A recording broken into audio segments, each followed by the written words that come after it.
Welcome to my YouTube channel learning with dignity. My name is Garima. आज हम कर रहे हैं class 8 English NCERT honeydew का 7th chapter a visit to Cambridge. Before you read, this is the story of a meeting between two extraordinary people, both of them disabled or differently abled, as we now say. ये कहानी जो है वो दो असाधारण लोगों की है। दोनों ही अपंग हैं, मगर हम कह सकते हैं कि दोनों ही अलग अलग योग्यताएं लिए हुए हैं। Stephen Hawking is one of the greatest scientist of our time. Stephen Hawking जो हैं वो हमारे समय के महान वैज्ञानिकों में से एक हैं। He suffer from a form of paralysis, और वो एक प्रकार के लकवे से पीड़ित हैं। That confine him to a wheel chair and allow him to speak only by punching button on a computer. और वो इसकी वजह से व्हील चेयर पर आ गए हैं और केवल कंप्यूटर पर पंचिंग बटन को दबाकर ही बात कर सकते हैं। कंप्यूटर उनके लिए मशीन की आवाज़ में बात करता है। Firdaus Kanga is a writer and journalist who lives and work in Mumbai. और फिरदौस कांगा जो हैं वो एक लेखक हैं और एक पत्रकार हैं जो कि मुंबई में रहते हैं और काम करते हैं। Kanga was born with brittle bones. और कांगा का जन्म जो हुआ है वो ब्रिटल बोन्स यानी बहुत कमज़ोर हड्डियों के साथ हुआ है, और वो इतनी नाजुक हैं कि बहुत आसानी से टूट जाती हैं। और ये तब से है जब वे बच्चे थे। Like Hawking, Kanga move around in a wheel chair. जिस तरह से स्टीफन हॉकिंग व्हील चेयर पर घूमते हैं, उसी प्रकार से फिरदौस कांगा भी व्हील चेयर पर ही घूमते हैं। दोनों ही डिसेबल्ड हैं। The two great man exchange thought on what it means to live life in a wheel chair. और वो दोनों जो महान व्यक्ति हैं वो अपने विचारों का आदान प्रदान करते हैं, एक दूसरे से बांटते हैं कि किस तरह से जीवन में व्हील चेयर पर मतलब जो जीवन व्हील चेयर पर वो गुजार रहे हैं वो किस प्रकार का है, और किस तरह से जो नॉर्मल पीपल हैं वो उनके ऊपर प्रतिक्रियाएं दिखाते हैं कि वो डिसेबल्ड हैं। Cambridge was my metaphor for England, and it was strange that when I left it had become altogether something else because I had met Stephen Hawking there. Cambridge जो है वो मेरे लिए एक मेटाफर की तरह है। मेटाफर होता है मेटाफर एक प्रकार की फिगर ऑफ स्पीच है in which two things are compared having something common, जिनमें कोई चीज़ दो कॉमन होती हैं। इंग्लैंड और कैम्ब्रिज में भी ऑथर को कुछ कंपैरिजन दिखता है, कुछ सिमिलैरिटीज़ दिखती हैं। तो वो कहते हैं कि मैं जब कैम्ब्रिज में आता हूँ तो मुझे ऐसा लगता है मैं रियल इंग्लैंड में आ गया हूँ। और ये बहुत अजीब बात है कि जब मैं वहाँ से आया तो मैं पूरी तरह से बदल चुका था, क्योंकि मेरे अंदर कुछ बदलाव आ गए थे, क्योंकि मैं वहाँ पर स्टीफन हॉकिंग से मिला था। It was the walking tour through Cambridge that the guide mention Stephen Hawking. जिस समय मैं कैम्ब्रिज यूनिवर्सिटी के टूर पर था, वॉकिंग टूर पर था, तब मुझे वहाँ के जो गाइड हैं उन्होंने स्टीफन हॉकिंग के बारे में बताया कि वो बेचारे इसलिए क्योंकि वो डिसेबल्ड थे, तो वो लगभग अपंग हैं। थ्रू ही इज़ अ वर्दी सक्सेसर, लेकिन वो वर्दी सक्सेसर हैं in comparison to Isaac Newton.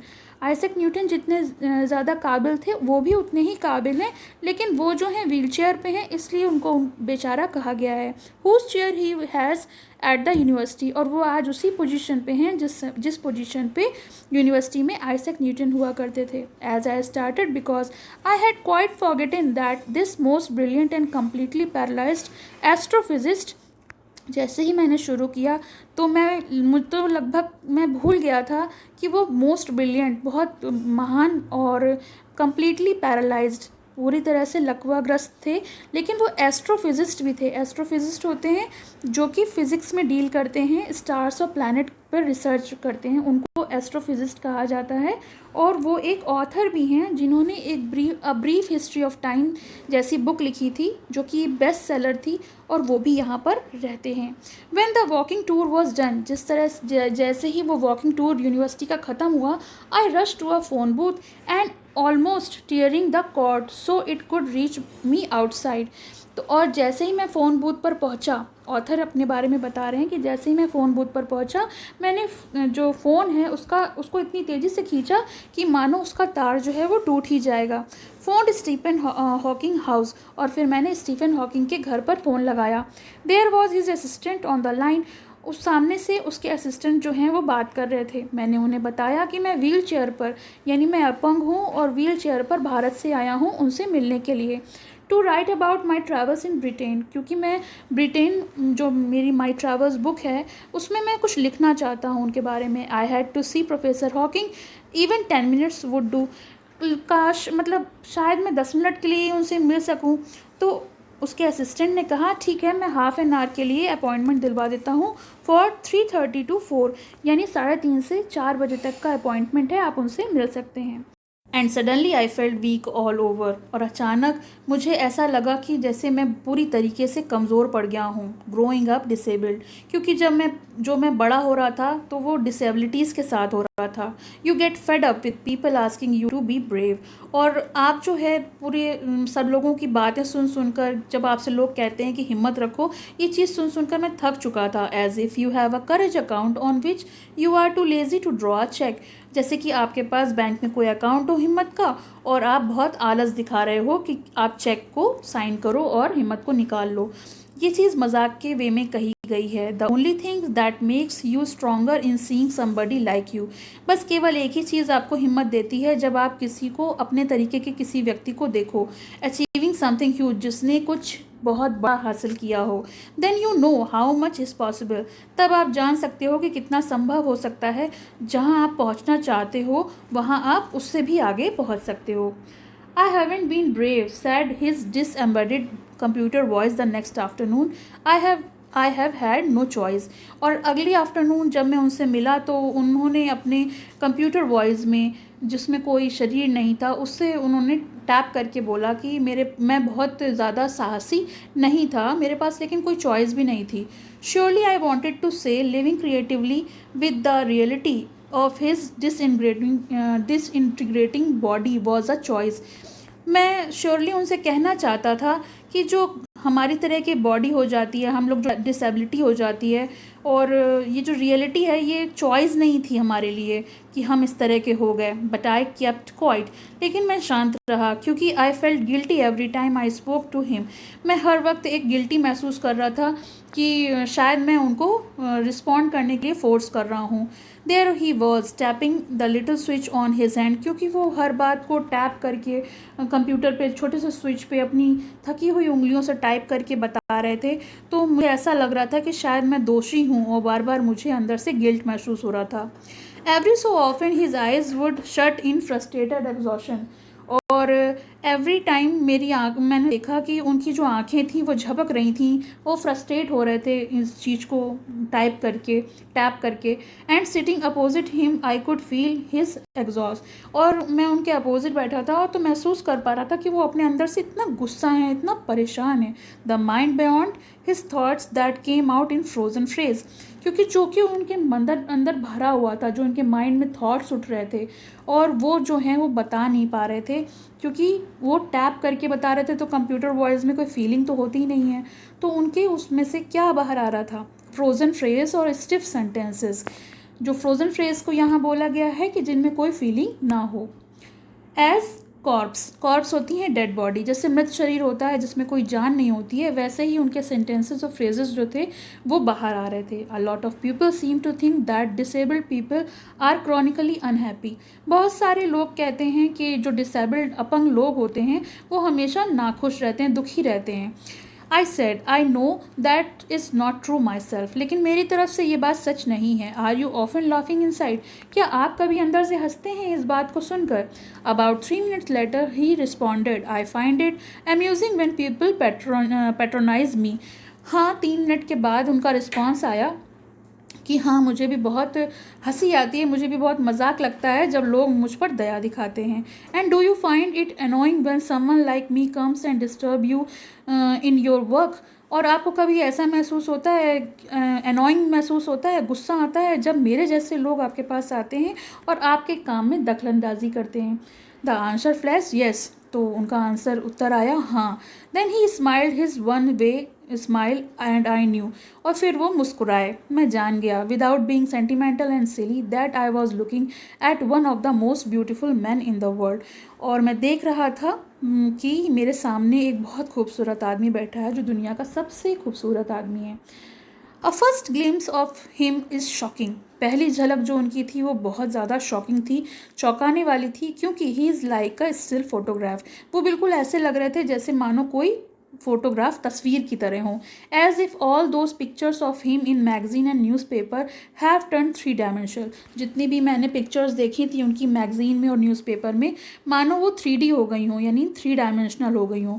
Then you see the head twisted sideway into the slum. और फिर आप देख सकते थे कि जो उनका सर है वो मुड़ा हुआ था, उनके शोल्डर पे रखा हुआ था। The torso shrunk inside the pale blue shirt, और बुझे हुए नीले रंग की शर्ट में टॉर्सो जो अपर पार्ट होता है बॉडी का वो सूखा सा था, मतलब बहुत ज़्यादा सिकुड़ सा गया था। द वेस्टेड लेग, बेकार पैर, and you look at his eyes which can speak. केवल उनकी जो आंखें थीं वो ऐसा मानो प्रतीत होती थी कि बोल रही हैं। Still they are saying something huge and urgent, जैसे अभी भी मानो वो कुछ ऐसा बोल रही हों जो बहुत मतलब काम की बात हो, जो अर्जेंट हो, ह्यूज हो। It is hard to tell what, लेकिन अभी भी कठिन था कि वो क्या कहना चाहती थी। But you are shaken because you have seen something you never thought could be seen. लेकिन आप अंदर से हिल जाओगे क्योंकि आपने कुछ ऐसा देख लिया जो कभी भी आपने ना देखा हो। कभी आप सपने विचारों में भी नहीं सोच सकते कि जो उनकी आंखों में दिखाई पड़ता था। Before you like a lantern whose was are वॉन्ड so thin you glimpse only the light inside. जैसे मानो प्रतीत होता था कि कोई लालटेन हो जिसकी जो बाहर की वॉल है वो घिस गई हो और उसकी जो झलक है, जो उसकी लपट है वो बाहर आ रही हो, उसकी लाइट जो है, रोशनी जो है बाहर अंदर की दिखाई पड़ रही हो। Is the incandescence of a man, और इनकैंडेसेंस मीन्स होता है इनर ग्लो। जो अंदर की रोशनी है, जो अंदर की ऊर्जा है वो बाहर आ रही हो किसी भी व्यक्ति की। The body almost irrelevant exist only like a case made of shadow. क्योंकि जो उनका शरीर है वो ऑलमोस्ट इररिलेवेंट था, बेकार था, ऐसा था मानो कि जैसे कि कोई किसी चीज़ की परछाई। So that I no believer in internal soul, इसलिए मुझे किसी भी इंटरनल सोल में विश्वास नहीं था। Now that this is what each of us is, everything else an accessory, क्योंकि हम सब क्या हैं, एक एसेसरी की तरह हैं। हमारा जो शरीर है वो एसेंशियल नहीं है, वो बस ऊपर से डेकोरेटिव है। एसेसरी मतलब होता है कोई भी चीज़ बाहरी तौर पे खूबसूरत होना। इंटरनल सोल होती है जो हमारी अंदर की आत्मा होती है, और उनकी अंदर की आत्मा जो थी वो बहुत खूबसूरत थी। What do you think is the best thing about being disabled? I had asked him earlier, मैंने उनसे बहुत मतलब अर्लियर शुरुआत में पूछा था कि क्या चीज़ है जो हमको लगता है कि जो डिसेबल्ड होना है वो बेस्ट थिंग है। I don't think there is anything good about being disabled. I think I said you do discover how much kindness there is in the world. तो मुझे तो लगता है कि डिसेबल्ड होने में कोई भी ख़ास अच्छाई नहीं है, क्योंकि मुझे लगता है आप अपने आसपास ऐसे लोगों को पाओगे जो आप पर दया दिखा रहे हैं। Yes, he said. It was a disadvantage of his voice synthesizer that it could convey no inflection. और उन्होंने कहा हाँ, मेरा एक डिसएडवांटेज ये भी है कि मैं अपनी वॉइस को सिंथेसाइज नहीं कर पाता और कन्वे नहीं कर पाता उसमें कोई इन्फ्लेक्शन का मतलब होता है कि rise and fall of voice in speaking. जैसे कि मान लीजिए हम कोई चीज़ तेज़ी से बोलना चाह रहे हैं, गुस्से से बोलना चाह रहे हैं, और उसी चीज़ को हम प्यार से बोलना चाह रहे हैं, तो हम इन्फ्लेक्शन नहीं दिखा पाते हैं थ्रू द वॉइस सिंथेसाइज़र, जो कि वो कंप्यूटर से टैप करते थे, तो उसमें कोई टोन में कोई भी शेड नहीं होता था। No shade, no tone, and I could not tell how enthusiastically he agreed with me. किस तरीके से वो मुझसे एग्री कर रहे थे या नहीं कर रहे थे, मतलब मैं उनका कोई रिएक्शन नहीं जान पा रहा था। Every time I shifted in my chair or turned my wrist to watch the time, हर बार जब मैं अपनी चेयर से थोड़ा सा शिफ्ट हो रहा था या अपनी कलाई को मोड़कर समय को देख रहा था, I wanted to make every one of the hour 30 minute count, और मैं हर अपने 30 मिनट में से हर मिनट को काउंट करना चाह रहा था। I felt a huge relief and acceleration in the possibilities of my body, और मुझे बहुत अपनी बॉडी में एक्सेलरेशन मतलब होता है बहुत ज़्यादा एक्साइटमेंट फील हो रहा था कि जो मेरी बॉडी है वो पॉसिबल हो पा रही है, मैं उनके सामने बैठा हूँ। How little it mattered then that I would never walk and even stand. ये चीज़ बहुत छोटी बात है कि मैं ना तो चल सकता हूँ कभी, ना ही खड़ा हो सकता हूँ, लेकिन फिर भी मुझे उनसे मिलकर बहुत अंदर से तसल्ली महसूस हो रही थी, बहुत अंदर से ऐसे हिम्मत मिल रही थी जैसे मैं बहुत कुछ कर सकता हूँ अपनी बॉडी के साथ। I told him how he had been an inspiration beyond clinch for me and surely for others. और मैं उनको बताना चाहता था कि किस लिए और मेरे जैसे और लोगों के लिए एक प्रेरणादायक है, इंस्पिरेशन है. Did that thought help him? क्या इस तरह का विचार उनकी मदद करेगा? No, he said. उन्होंने कहा नहीं. And I thought how foolish I was to ask. और फिर मुझे लगा कि कितना बेवकूफ़ी भरा सवाल था कि मैंने उनसे ये पूछा. When your body is a claustrophobic room and the wall was growing narrower day by day, it doesn't do much good to know that there are the people outside smiling with admiration to see you breathing still. तो ये कितना बेवकूफ़ी भरा होगा कि किसी का शरीर जो है वो क्लस्ट्रोफोबिक रूम में है, जहाँ पर वो बहुत छोटा है, दम घुटता है, बिल्कुल फंस के रह गया है, और जहाँ की दीवारें जो हैं वो डे बाई डे पतली होती जा रही हैं. तो ये कैसा अच्छा लगेगा उसको, कैसे अच्छा महसूस होगा ये देख के कि जो बस आसपास के लोग हैं वो इसलिए मुस्कुरा रहे हैं कि वो इंसान जीवित है, सांस ले रहा है. Is there any advice you can give disabled people something that might help make life better.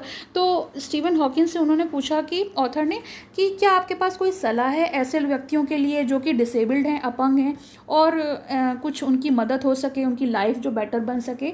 They should concentrate on what they are good at. तो स्टीफन हॉकिंस ने कहा कि उन्हें ऐसी चीज़ों पे कंसंट्रेशन देना चाहिए जिसमें वो अच्छे हों, जिसमें वो कुछ कर सकते हों. I think things like the disabled Olympic are a waste of time. तो उन्होंने ये भी कहा कि मुझे लगता है कि ऐसी चीज़ें जो ओलंपिक, डिसेबल्ड जो हैं वो ओलंपिक खेलते हैं, उसमें जो पार्टिसिपेट करते हैं वो समय की व्यर्थता है, मतलब वेस्ट ऑफ टाइम है. I know what you mean. तो यहाँ पर ऑथर बोलते हैं मैं समझ गया आपका मतलब क्या है. I remember the years I did spend trying to play Spanish guitar considerably larger than I was. मुझे याद आया कि कुछ सालों पहले मैंने अपना काफ़ी समय स्पेनिश गिटार को बजाने में व्यर्थ कर दिया था, क्योंकि वो तो मेरे शरीर से भी कुछ ज़्यादा बड़ा था. How gleeful I had unstrung it one night. और मैं कितना खुश हुआ, मैं वेरी हैप्पली, ग्लीफुल मतलब वेरी हैप्पली, मैं कितना खुश था जब मैंने एक रात उसको तोड़ दिया था. The half an hour was up.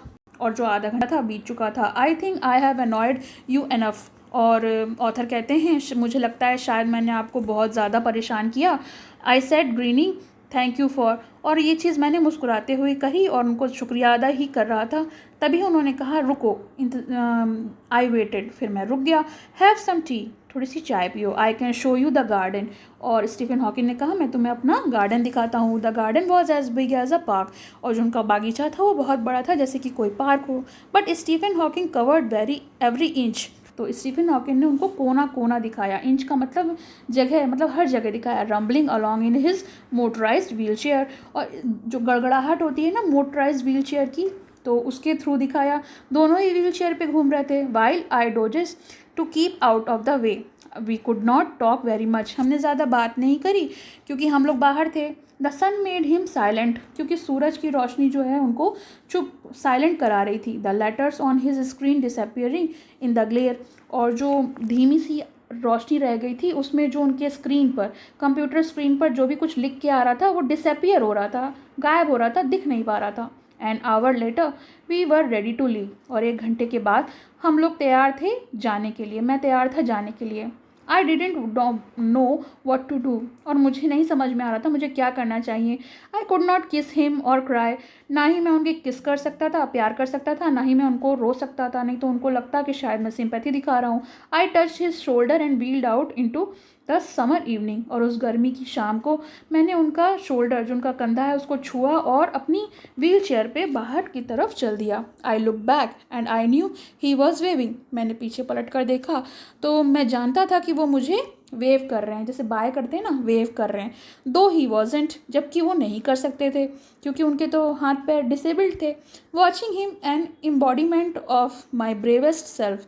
लेकिन उनको देखकर मुझ में जो हिम्मत जागी थी, जो आज से पहले कभी नहीं जागी थी, वो उसको देख के मुझे खुशी हो रही थी. The one I was moving toward. जैसे जैसे मैं आगे बढ़ रहा था. The one I had believed in for so many years. जिसके लिए मैं हमेशा अपने अंदर विश्वास रखता था कि ये चीज़ मेरे अंदर है. I knew that my journey was over. वो चीज़ मुझे मिल गई थी और मैं जानता था कि मेरी यात्रा अब यहाँ पर ख़त्म हो गई, क्योंकि जिस चीज़ को मैं ढूंढ रहा था वो अब मेरे पास थी फॉर नाउ. तो ये चैप्टर का एक्सप्लेनेशन हो गया. और आपको कैसा लगा कमेंट सेक्शन में मेंशन करिए. और पसंद आए तो please subscribe my channel and like का बटन ज़रूर दबाइए. Thank you. पसंद आया हो तो लाइक करें, शेयर करें और चैनल को सब्सक्राइब करें।